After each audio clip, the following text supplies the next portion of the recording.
تعالوا بقى نعمل طعمية ال10 دقايق. ال10 دقايق هنعمل في 10 دقايق أحلى طبق طعمية للفطار في ثواني.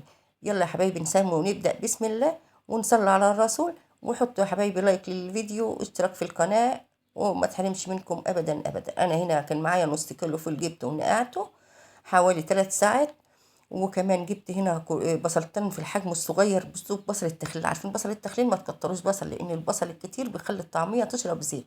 وربطه مصري اللي هو ربطه الكرات المصري، غسلتها وخرطتها كده زي ما انتم شايفين، وكزبره خضراء، ما تحطيش شبت لان الشبت بيسود الطعميه. وجبت بقى يا حبايبي بقى المكنه دي تحفه تحفه في فرم الطعميه. احلى حاجه في فرم الطعميه هي المكنه دي، سريعه وبتنعمها وزي الفل. هنجيبها بقى نفرمها كده في المكنه، وهنعمل احلى طبق طعميه صبح كده وعاملاه في بيتك ونضيف وزي الفل. هتفطري بيه اولادك وهتفطري بيه. تعملي بقى كده حبه عيش سخنين جايباهم كده من الفرن سخن وكوبايه شاي، احلى حبه طعميه. بصوا فرمنا العجينه زي ما انتم شايفين، عجينه الطعميه جميله جميله. وما تكتريش زي ما بقولك ما تكتريش بصل خالص خالص في عجينه الطعميه. النص كيلو فل بصلتين في الحجم الصغير اللي انت شفتوه ده، عشان البصل الكتير بيخليها تشرب زيت. جبناها بقى وجبنا بقى في هنا الشويه اللي احنا هنعملهم كده، جبنا هنا بوله وهنبدا بقى ايه نحط بهارات.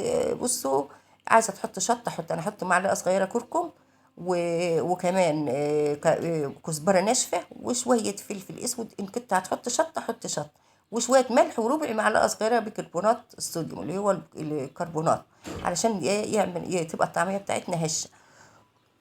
وهنبدا ما تكتريش كربوناته برضو علشان ما تبقاش سايبه منك وتفكك منك في الزيت، وكمان تبقى سمره ريحه كده لا تذكر، اللي هو ايه كربونات او بيكنج باودر. ينفع البيكنج باودر برضه.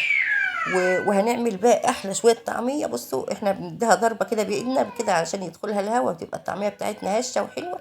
لازم يا حبايبي عن الايه عن ضربها كده تضربها بايدك كده شويه قبل ما ايه ما تحمري. طبعا حطينا بهاراتها. لو عندك بقى انا كنت عايزه احط نص معلقه شطه، بس عندي الولاد ما بيحبوش الشطه. جبنا هنا الطاسه والزيت خلاص يا حبايبي سخن، وهنبدا بقى نحمر الطعميه بتاعتنا.